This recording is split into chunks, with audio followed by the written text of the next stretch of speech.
Assalamualaikum dan salam sejahtera. Selamat datang ke channel YouTube aku. Aku telah membeli sebuah drone murah daripada negara China di bawah harga RM200.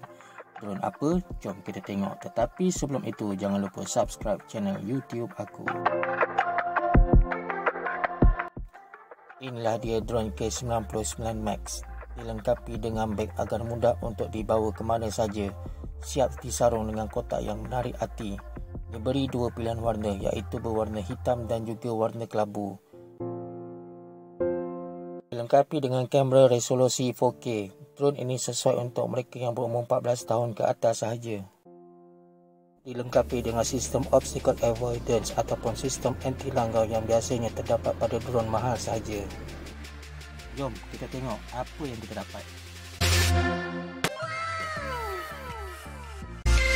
Satu beg plastik, nanti kita tengok isinya. Satu unit drone, satu unit controller, bateri, yang mana aku telah membeli 3 biji bateri, dan user manual. Untuk beginner, korang kena baca sebelum korang flykan drone ni. Hanya sebesar tapak tangan, boleh dilipat dan ianya amat ringan. Pada bahagian kipasnya terdapat stripe berwarna oranye dan motor yang digunakan hanyalah motor biasa sahaja. Manakala di bahagian kaki hadapannya ada tulisan. Mempunyai dua kamera, iaitu di bahagian hadapan dan juga di bahagian bawah. Ada sensor di bahagian kiri, kanan dan di hadapan, manakala di belakang tidak mempunyai sensor. Dibuat dari plastik dan kategori toy grade. Jika diperhatikan betul-betul, drone ini menyerupai drone apa? Mari kita lihat apa yang ada di dalam bungkusan plastik tadi. USB kabel, pemutar skru, 4 bilah kipas spare, pelindung kipas dan 2 benda berbentuk butang untuk dipasang pada remote. Pertama sekali, pelindung kipas. Korang hanya perlu klipkan saja pada kaki drone. Untuk beginner dan korang yang ingin bermain di dalam rumah, aku syorkan baik kau pakai pelindung kipas ini. Jika tidak, motor dan kipas kau berkemungkinan akan rosak jika engkau tidak menggunakan pelindung kipas ini. Seterusnya, bateri.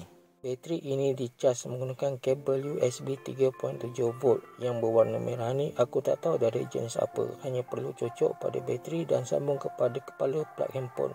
Anggaran cas jika bateri kosong kira-kira 2 jam.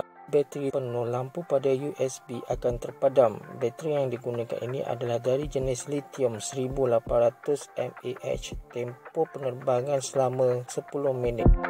Di bahagian belakang drone terletaknya ruang bateri. Lubang kecil itu untuk benda yang berwarna merah yang berada di bateri. Apabila memasukkan bateri ke dalam drone dan mengeluarkan bateri dari drone, perlu tekan kuat sedikit. Begitu juga dengan butang on off drone. Kita cuba hidupkan drone. Menyala dan lampunya berkelip, itu tandanya belum bersambung dengan remote. Buat turun aplikasinya melalui scan bar ataupun di Play Google. Aplikasinya bernama Wi-Fi Cam. Kita cuba aplikasinya. Hidupkan drone dan buka Wi-Fi. Tunggu sehingga Wi-Fi daripada drone keluar. Sambungkan Wi-Fi drone dan buka aplikasinya. Sedia untuk digunakan mengambil gambar dan juga video. Di aplikasi ini juga kita boleh mengawal drone menggunakan handphone. Sila rujuk user manual. Remote control. Dua benda yang berbentuk butang ini dipasang pada tombol remote control. Perasaan di tangan untuk tombol remote control ini amat selesa. Di bahagian bawah remote control ini kita boleh letakkan handphone. Hanya perlu tarik dan letakkan handphone. Menggunakan bateri AA 3 biji. Apa yang tak best, antenanya tipu-tipu. Fungsi-fungsi butang di remote control. Butang on off remote.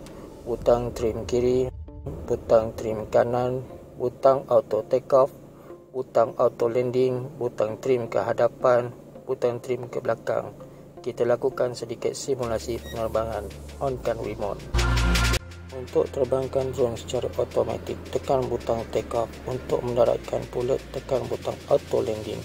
Jika drone tidak stabil, contoh terbang ke arah kiri, tekan butang trim kanan. Dan jika terbang ke arah belakang, tekan butang trim ke hadapan. Jika ke hadapan terlebih, tekan butang trim ke belakang. Dan jika terbang ke kanan, tekan butang trim ke kiri. Fungsi tombol kiri. Tolak ke depan, drone akan naik. Tolak ke kiri, drone akan pusing ke kiri. Tolak ke kanan, drone akan pusing ke kanan. Tolak ke bawah, drone akan turun. Tombol kanan. Tolak ke depan, drone akan bergerak ke depan. Tolak ke bawah, drone akan mengundur. Tolak ke kiri, drone akan mengiring ke kiri. Tolak ke kanan, drone akan mengiring ke kanan. Berdekatan dengan fake antena ada 4 butang: speed, butang flip dan emergency stop, butang anti langgar, butang headless mode dan return to home. Butang headless mode aku tak sarankan korang guna sebab ada gila sikit. Untuk return to home langsung tidak berfungsi. Butang speed ada 3 kelajuan. Kelajuan pertama, kelajuan kedua, kelajuan ketiga. Tekan sekali lagi kembali ke kelajuan pertama. Butang flip digunakan untuk gerakan aerobatik. Sila tekan sebentar dan akan kedengaran bunyi beep. Pada tombol kanan, halakan ke arah yang kita inginkan. Selain itu, jika drone hilang kawalan, tekan butang flip lama sedikit kerana ia bertukar menjadi butang emergency stop. Butang anti langgar ini menggunakan infrared. Aku akan uji sama ada berfungsi atau tidak ke atas drone ini. Jom kita fly. Hidupkan drone dan remote, lampu akan berkelip. Tekan tombol kiri, atas dan ke bawah. Lampu akan berhenti berkelip. Tanda drone dan remote sudah bersambung. Tekan tombol kiri ke pukul 7, tombol kanan ke pukul 5 serentak. Tekan auto take off. Tujuan halakan tombol remote ke arah pukul 7 dan 5 adalah untuk calibrate agar semasa take off tak jadi gila. Jika drone mula tidak stabil, gunakan butang trim dan mainkan tombol remote. Faktor yang membuatkan ia tidak stabil adalah faktor angin dan juga motor yang digunakan hanyalah motor biasa. Kebetulan hari ini angin kuat. Bila sudah agak stabil, bolehlah kita uji butang anti langgar. Ingat, berhati-hati.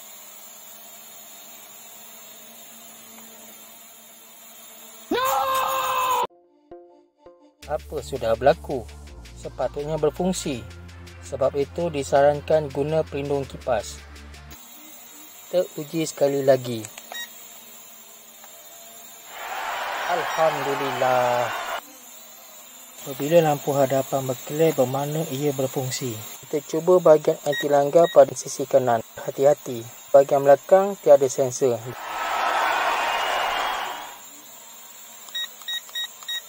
Kita cuba bahagian depan dan sisi kiri serentak.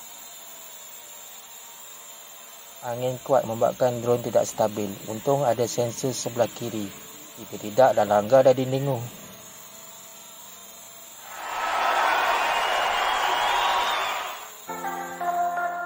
Tanda bateri drone hampir habis ialah ia berkelip tanpa henti semasa penerbangan. Semua fungsi anti langgar dan pergerakan aerobatik tidak dapat dilakukan. Daratkan drone dengan segera sebelum ia terhempas. Ini adalah rakaman ketika aku bermain drone ini. Aku telah melakukan beberapa gerakan flip ataupun gerakan aerobatik. Selain daripada menggunakan motor biasa, drone ini juga amat ringan, mudah ditiup angin, membuatkan penerbangan tidak begitu stabil. Korang boleh agak keadaan angin dengan melihat baju yang berwarna putih. Angin sebegini tidak digalakkan untuk terbang tinggi. Jika tidak, korang akan menyesal nanti. Aku menggunakan speed level 3 untuk bertahan dan melawan angin ini. Melihat sehabis kemampuan drone ini, aku berpuas hati. Jika kerap berlaku kemalangan, kipas akan mengalami kerosakan. Gunakan kipas yang telah dibekalkan. Gunakan pemutar skru untuk membuka dan memasang semula kipas. Di bahagian bawah kipas drone dan kipas spare terdapat beberapa huruf. Untuk menukarkan kipas drone yang telah rosak, berpandukan pada huruf tersebut. Inilah video yang sempat aku rakamkan. Ini gambar-gambar yang telah aku ambil.